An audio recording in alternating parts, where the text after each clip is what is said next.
Right, so let's get started. First of all, thank you so much for joining us and for dedicating your time to our talk.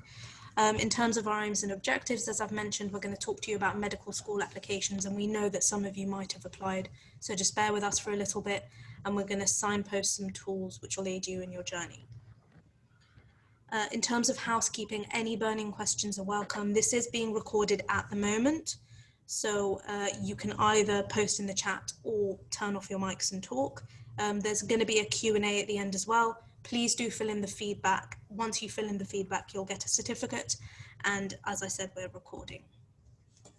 In terms of what we're going to cover, it looks like a lot. It's a lot of information, but we will send you a summary of the slides, so you don't need to write everything down. We'll talk a little bit about deciding to study medicine, the timeline, entry requirements, admission tests, and course types. Most of you will already know 1A to D because you've already applied. Then we'll cover the process of applying. So once you've decided to apply, what kind of volunteer work you might have done or how to get it, work experience, recommendations from teachers, and personal statement. And then after applying, we'll talk about interviews, especially during COVID, how things have changed, and a little bit on preparing to be a medical student. Then the main bit, even though it's only one line at the bottom, is going to be practice, and that won't be recorded, so don't worry about that. So Logan's going to talk a bit about applying. Hi everyone, yeah, my name's Logan. I'm one of an A&E doctor working in London, previously worked with NAT. Just going to speak a little bit about sort of the application process, what needs to be done before actually applying, and the steps leading up until the application deadline on the 15th of October, which is just passed. Some of you will have already been applying to medicine or thinking about applying to medicine, so even if you've applied, it's good to kind of go over all the steps. Yeah, let's get started. So if we go to the next slide. Yeah. So I think the big question everyone has is why medicine, and this is a really personal. It's a personal choice. It's a personal question that relates to everyone differently. My reasonings for sort of doing medicine may be completely different to Nat's, maybe completely different to Yarissa's, but I think what's quite good is having a few examples, and perhaps it being shaped by your experience. Other suggestions could be that you're interested in sort of biological, social sciences, chemistry, physics, that you're a bit of a people person, you like the social contact, you like working within teams, or perhaps you're all really highly intelligent people, so you perhaps enjoy a challenge, and you like to be challenged mentally and sort of emotionally as well. So go on to the next slide. Everyone should know a bit about this timeline, so it's quite a busy slide. I think the salient points are that the registration opens for UKCAT in July, I believe, and then prior to the 15th of October, when the UKCAT application has to go in for medicine and dentistry, you need to book online a space to undergo your UKCAT or your admissions test. Might be the UKCAT, it might be the BMAT or the GAMSAT as well. So I think the most important dates are to know are that in July the registration opens, testing begins early August, and the application deadline is the 15th of October. After that, your results of the, say, UKCAT are delivered to the universities that you apply to in early November, prior to interviews. Yeah, next slide. Entry requirements. So again, every single university is different, and this you don't have to do the traditional A level to straight into undergraduate medicine. There are lots of different ways to get into medicine. You may be doing A levels, you may be doing a baccalaureate, You may have had other undergraduate or postgraduate degrees. I think the best thing to do is to look online at each institution or in each university and check what their application process is and what their entry requirements are. Some universities may want 3 A's or 2 A's and a B. Others may want an A star and 2 A's. Others perhaps may want, if you're applying as a postgraduate and you've done another degree, may want a 2-1 or a 2-2, so that you can apply to an undergrad course. You get 5 choices in UCAS, as you're probably already aware. 4 of those choices can be your medical school choice, but 1 has to be a non-medical school choice. It could be a medical choice, such as biomedical science, but unfortunately you only get 4 options to choose from for medicine. I think it's also important to remember that unfortunately medicine's really difficult to get into. It is getting sort of more accessible, but I still think it's quite a difficult course to get onto. So don't be disheartened if you don't get on the first time. It took me a couple of goes to get on. I think you should learn from that experience, and if you want to pursue it and you want to get on, you will get on. Just be aware of that. So each university for undergraduate medicine, you need to sit what's called the UKCAT, the UK Clinical Aptitude Test. It's now called the UCAT. And this has to be done prior to your application on the 15th of October. So some of you will already be in this position and perhaps have sat the UKCAT or the UCAT. Some universities require the BMAT, so the Medical Aptitude Test. Or if you're doing a graduate entry course, which is usually 4 years, you will need to do the GAMSAT, which is just for postgraduate entry medicine. The SJT, which is the situational judgment test, that is only applicable to certain Scottish unis, if I'm correct. But we'll be going through this in a bit more in the subsequent slides.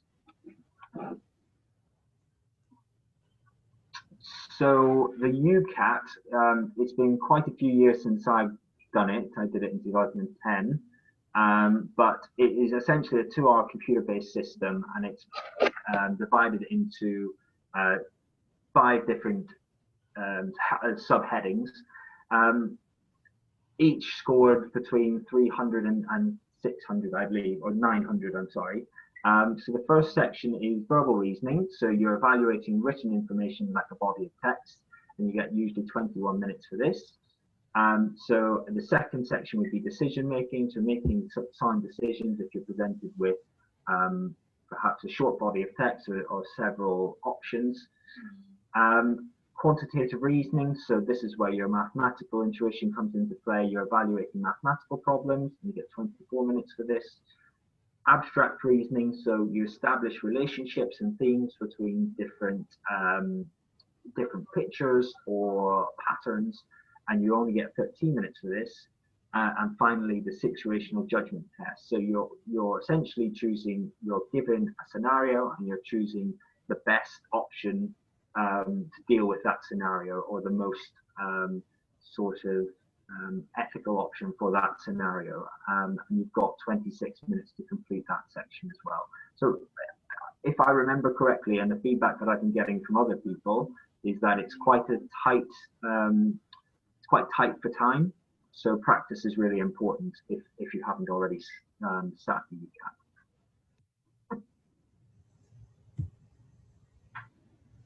Yep, that's fine. So yeah, each section, as I said, 300 to 900, apologies, I thought it was 600. Don't worry, I don't think many people get full marks, so don't be disheartened if you don't get close to 900. A score of 550 or 600 is really, really good. And as I said, all undergraduate courses need this to be eligible for application to medicine. And unfortunately, it does incur a cost of around £90 as well.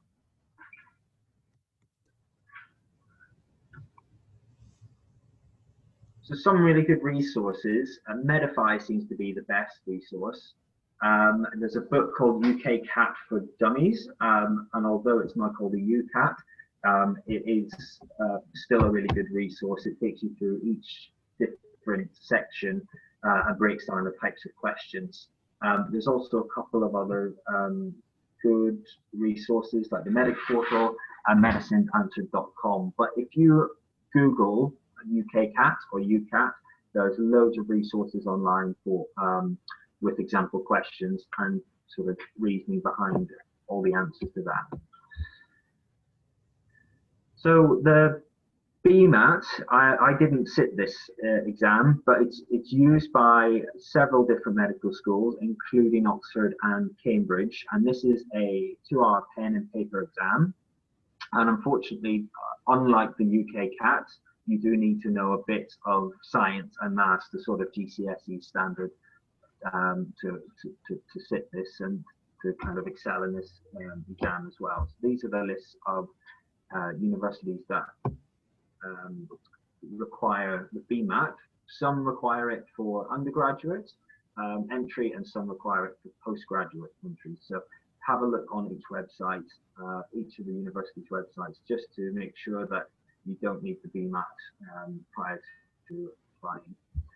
Section 1 is all about problem solving, understanding arguments and data analysis. So it will give you, again, a couple of options, body of text, and picking out the best answer in that body of text. And it's 32 multiple choice questions in 60 minutes, so you've got a bit more time to read the question and perform the multiple choice answers in this, because you've got a bit more time. In section 2, this is where you're applying your GCSE scientific knowledge to chemistry, biology, and maths. And again, multiple choice questions, 27 choice questions in 30 minutes, so it's a bit more time pressured. And then finally, the section 3, you have to organize your ideas and write a concise essay within 30 minutes on a chosen topic that they will provide for you.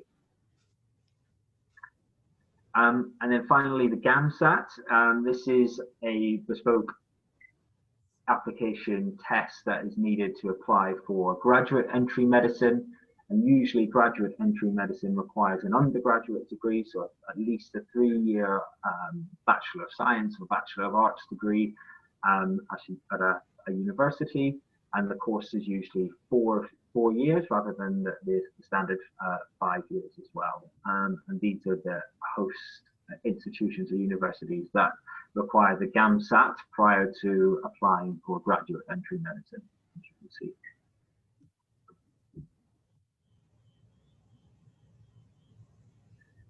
And I'm not sure who is postgraduate here, but for anyone who's interested, you get 100 minutes for the first section, again, where you're answering questions from a large body of text. So you've got a bit of time for that first section. With the written communication, then you're trying to organize your thoughts into an essay again and test your writing ability to facilitate arguments on paper. And then finally, reasoning in biological and physical sciences. So this is where chemistry, maths, and biology come into play as well. And you've got a bit more time for the third section. I believe it's a day-long exam, and it takes a lot. Yeah, the entire day. It's £260 as well, just for the pleasure of sitting it. Other exams, so the UKCAT, the special educational needs, so the UKCAT SEN, that gives candidates an extra 25% extra time on while sitting this exam. You have to apply for this, so make sure if you do fall into that category, apply with plenty of time to ensure you're sitting with the adequate amount of time when you sit the UKCAT. And then finally, the UKCAT SJT, the situational judgment test. So that is essentially required for graduate students applying to certain Scottish graduate entry medical programs in the University of Dundee and the University of St Andrews. So yeah. I think it's worth noting that there are lots of different course types, lots of different ways to do medicine. So everyone who applies to the undergraduate course, the standard course, it's usually 5 years. Sometimes it's 6 in certain universities, but a standard course is typically 5 years, and it's usually divided into preclinical and clinical years. So preclinical, either years 1 and 2 or years 1, 2, and 3. Where you do sort of all the biological, scientific examination out of a hospital environment to ensure you've got adequate knowledge when going into the clinical environment, into the hospital environment. Could you just go back? Sorry. Yeah.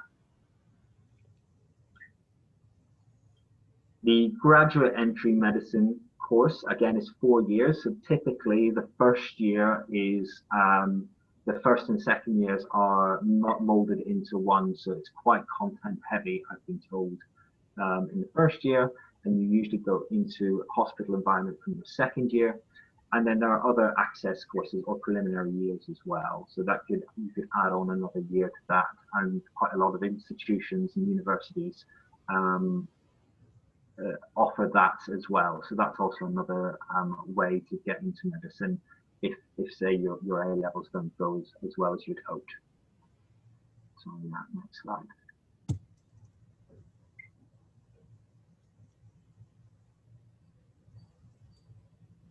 And I know a lot of people have already applied this year, but I think it is also worth noting that no 2 courses are the same. There are very varied array of courses throughout the UK. The 2 main types of courses are PBL, so problem-based learning, versus traditional. I did a problem-based learning course. So for the first 2 years, we were given a weekly case by the university. And this could be anything from a mother brings in their sick child, you are the medical student, what issues are there that arise from this case? And this could be issues from a medical standpoint, from a psychological standpoint, ensuring that the mother is coping at home, from other type, different aspects. It doesn't all have to be sort of medical issues. It can be non-medical and social issues as well. And usually these cases are, you go away, come together, make a sort of a list of 10 to 15 questions or topics. You go away, prepare content or talks on these topics that you've decided to research, and then come back together after a week and sort of discuss the issues that you've gone away and researched over that week. These are usually supplemented by clinical lectures or anatomy workshops, like in my course.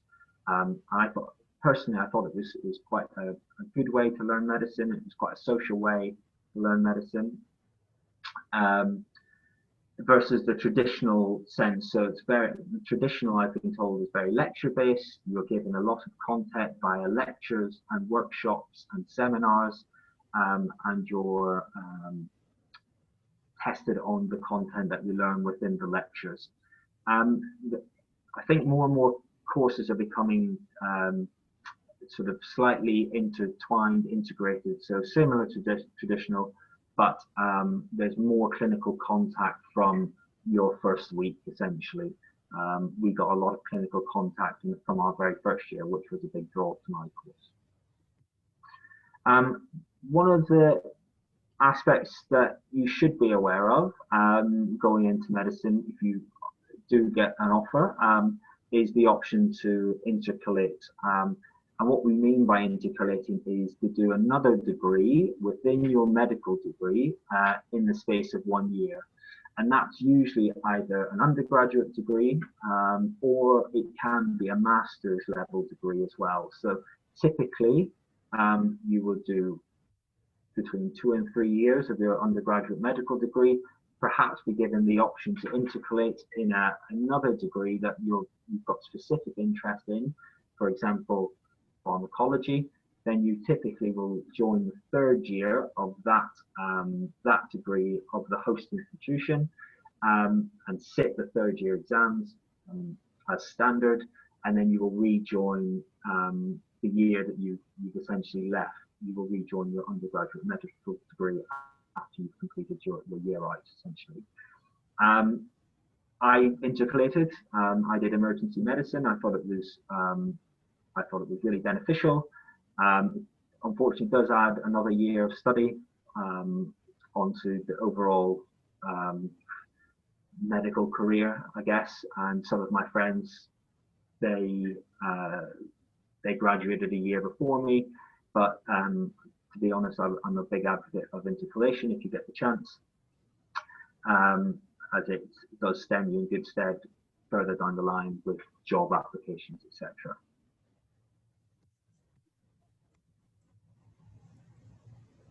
And then, as well as this, graduate entry medicine, for those that this applies to, as I've mentioned, it's usually an accelerated 4-year course. Certain universities, I think more and more universities are offering this type of course, but typically the first 2 years are molded into one, with the sort of the 2nd year of the graduate entry medical course being a clinical year, where you go into hospital environments and you start to shadow and do your clinical placements. It does come with the caveat that you need to have done a degree before. You can't apply fresh from school, and you do need to sit the GAMSAT, which is the big, long, day-long test that we discussed earlier in the talk as well. I've just noticed Mohammed A, is the intercalated year funded by the uni? So yes, short answer is yes. You either get NHS funding for your intercalated degree, or you get a loan from the student finance company as you would normally from student finance. So you don't have to pay for that from out of your pocket. It is funded in either by the student finance company or an NHS bursary. I think it's slightly different if you do a master's. So I know some of my friends who did masters that their course, for example, was only funded 50%, so they had to make up the next 50% from their own personal funds. But every single course is different, so it's really worth researching that when you get to that stage. Sorry about this slide, it's come up abnormally, but the website here, at the bottom of this page, shows you all the different universities and what they accept and what they don't. We tried to summarize it for you, but it's come up strangely on PowerPoint, so I have to apologize for that. We'll send you the link and you guys can compare them yourselves.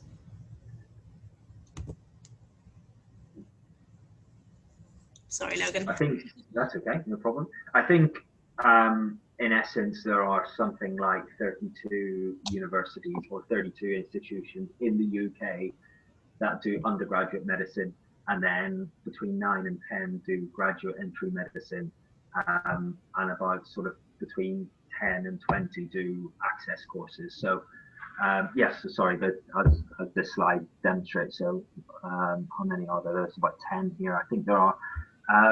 So access courses are essentially a pre-medical degree course. So for example, if you didn't have A-level chemistry and a requirement was that you needed to be an A-level chemistry, or this could be an option for you.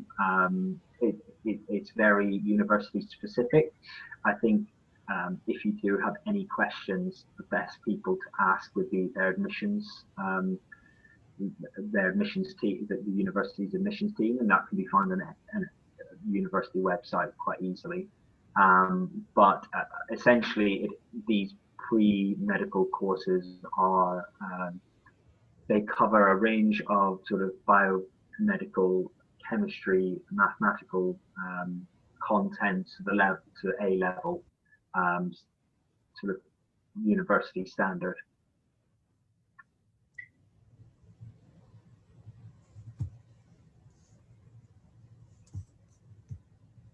Yeah.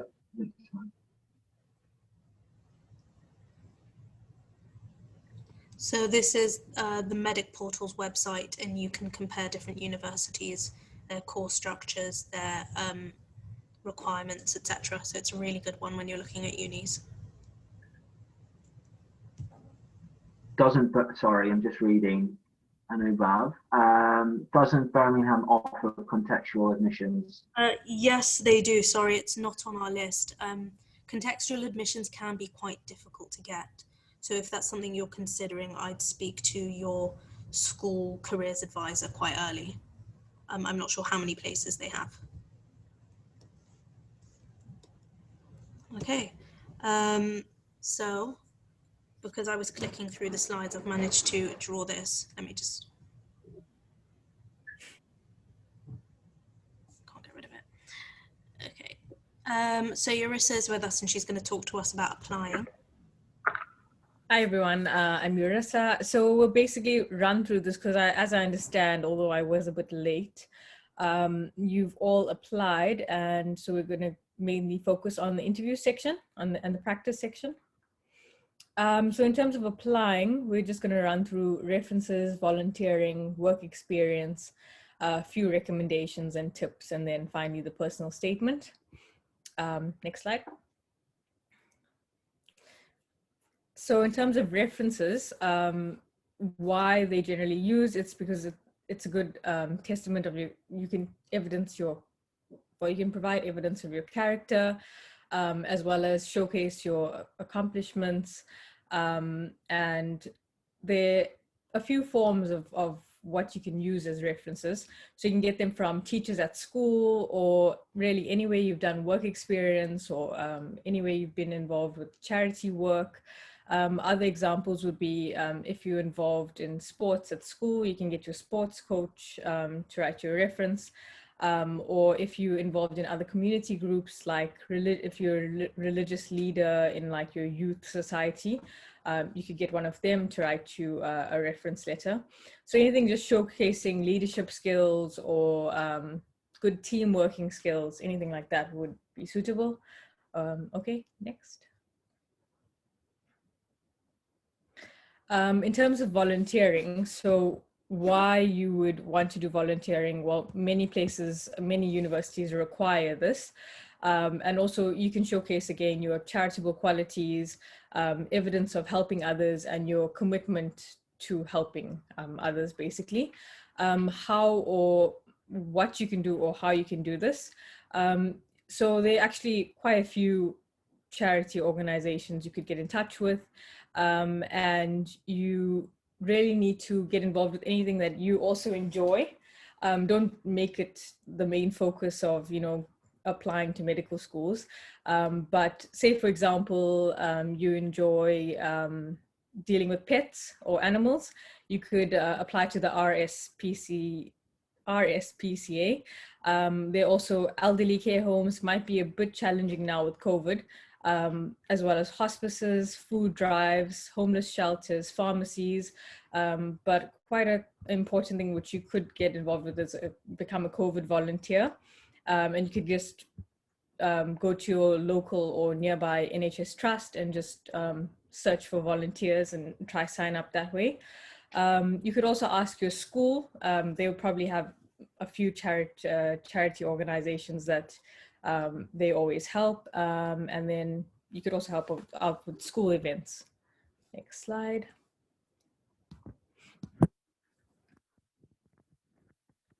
Okay, so to help you get some work experience, I think we missed a slide. No, oh, sorry. No, next slide. So in terms of work experience, you need to really look at the specific university's requirements, because some actually state how long they would like your work experience to be and in what types of experience they find suitable. So for all the universities you're applying to, you should look that up. And then why work experience is required. So it will help you really fully understand what the job entails and whether or not you will really enjoy medicine in general. And also it's a good way of showcasing your caring for others, and also a good way to learn how the healthcare system works. It's also important to know that medicine is quite taxing psychologically, socially, physically, and it does take a lot of your time. And yeah. So how you can get involved in work experiences, get in touch with your GP, ask them to shadow. I have seen that quite a few GP services offer a virtual shadowing now, which I think is quite interesting, and it's still a way you could get some insight into what a GP actually does. You could also request a hospital-based taster week, again, quite tricky, because I know that on COVID-based ward rounds, as in the department I work in, we're trying to limit the number of people on ward rounds.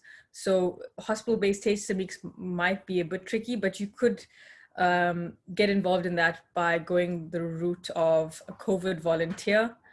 That could work. And then another thing that I've seen is that some people recommend, sorry, that's just my cat playing with its toy. Some other people have provided evidence of caring for an ill family member or friend. If this is your situation, then I would say that it's important to, mention that you have done this.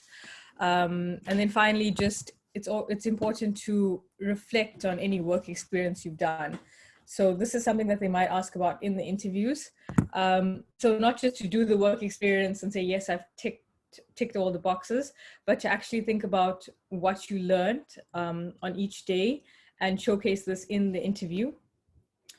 Okay, so in terms of organizations which can help you get the work experience, there's something called Global Pre-Meds. Well, basically all of them, you could just Google them and fill in the form and get in touch with them. But Global Pre-Meds I find quite interesting is because they allow you to do clinical shadowing, as well as you can get international healthcare experience. So that's something interesting in comparison with all the others. Next slide. So in terms of a personal statement, it's basically a list of qualities you should evidence, or why it should really be a short, succinct way of you showcasing what you're all about and why they should pick you as opposed to another candidate. So you should make it quite unique, and also evidence, again, reflection and tying things about what you've done and your work experience. And then some things you could include are, you love helping people, you're a people's person, you're a problem solver, evidence of you being a leader. So I think instead of just stating all these qualities, you could say, for example, I'm a leader as evidenced by me being the hockey captain for the last 5 years. And then I'm a good team worker, and I've been a team worker in these situations, but also remember to keep it short and sweet. Yeah. Next slide. Oh, I think that's done. Okay, so I'm going to talk to you briefly about what happens after you apply. Sorry, I was in the middle of responding to someone's question, but we can talk about this when we talk about interviews. So I'll tell you a bit about the interviews and changes due to COVID, and a slide on preparing to be a medical student. So in terms of interviews, there are 3 main interview types. You've got your traditional one where you're going to be with a panel of interviewers who will ask you questions. You've got the Oxbridge one, which is similar to traditional, but some people say it's more focused on research. What I've found from what I've been told by my friends is it's more kind of offbeat questions. So rather than asking you particularly about your experience, they'll ask you questions that will require thinking that might not have a correct answer, but the point is that somebody tries to respond anyway based on what they already know. There's also the multi-mini interview, which St. George's does and a few other universities are looking at, where you go around doing tasks or doing questions. And this can be anything from breaking bad news to telling someone how to open a box to explaining how to pack a suitcase. The point is that you need to show that you can think logically and stepwise and just communicate well. In terms of COVID changes, so interviews are going to be online. So this might be an online live interview where you speak to somebody, or this could be a video submission where you record yourself answering questions and submit it. In terms of what they're looking for, it's really the list there. Aptitude, so do you have a natural affinity towards medicine? Attitude, how do you come across? Communication, do you have good communication skills? Motivation, what is your motivation for studying medicine? And how will this feed you through studying the course and being a doctor? What's your understanding of medical school and being a doctor? And do you have any experience of it? In terms of tips, because it's online, you really need to test your equipment. So test whatever it is you're going to be using. They will likely expect you to have microphone, webcam, and computer, obviously. So if you need to borrow this, or if you need to use your mobile phone, that's fine as well. Make sure you check your email. This goes without saying. They'll have specific lists of stuff they want you to prepare. They might want you to have your passport with you, for example. Make sure you're in a quiet place. Dress as though you are going to interview. Do be prepared to show your room. So they might want to make sure that no one is there feeding you the answers, or that you've not written out a list of answers. Also make sure your rooms are tidy. So they might expect you to lift up the camera and show the whole room. Have a glass of water ready in case you need it, and then go for it. It's really important to make sure you don't sound rehearsed, so don't read your answers off a sheet of paper, although do practice them. Take a deep breath. They're looking for somebody kind and hardworking, and that's pretty much it. So just try to get them to like you and try to show how great you are, and do be yourself. In terms of preparing to be a medical student, there are so many resources about this. The BMJ has an article on preparing to be a medical student that I would recommend everybody reads. It is really easy to become overwhelmed, both in thinking about being a medical student and as a medical student. The topics are really, really hard and you have to learn a lot. It's not enough to just be smart. You have to work incredibly hard at medical school, and it is something that a lot of people don't realise until they get there. So if you decide you want to study medicine, that's not something to take lightly. We're going to email all of this to you. It's an overview of applying as the first few links, then the link comparing medical schools, and then lots and lots of practice interview questions at the bottom where we've taken our questions from. We're going to practice, so I'm going to stop the recording.